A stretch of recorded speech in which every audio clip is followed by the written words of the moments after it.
সবাই যদি কথা বলেন তাহলে ওনাকে উপনেতা কেন বানিয়েছেন? দয়া করে বসেন।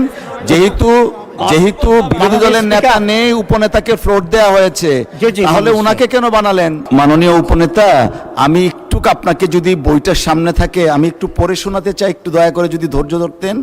300 বিধিতে বিবৃতি দেওয়ার পর এই ব্যাপারে কোনো কোশ্চেন করা যায় না। এটা আমাদের ওই রিটেন একটা যে কনস্টিটিউশনের মতো এটা সংসদের। উনি কিন্তু পরবর্তী যে বক্তব্যটা, সবাই যদি কথা বলেন তাহলে ওনাকে উপনেতা কেন বানিয়েছেন? দয়া করে বসেন। যেহেতু বিরোধী দলের নেতা নেই, উপনেতাকে ফ্লোর দেওয়া হয়েছে, তাহলে ওনাকে কেন বানালেন? আমরা জানি না যে সরকারের হাতে কোন আলাদিনের চেরাগ আছে। মাননীয় স্পিকার, আমাদের বাজেটের স্লোগানে আছে অর্থনৈতিক গণতন্ত্রায়ন।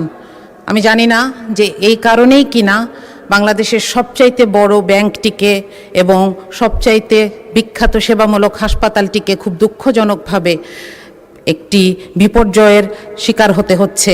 এর কারণ হচ্ছে রাজনৈতিক কুধারণা।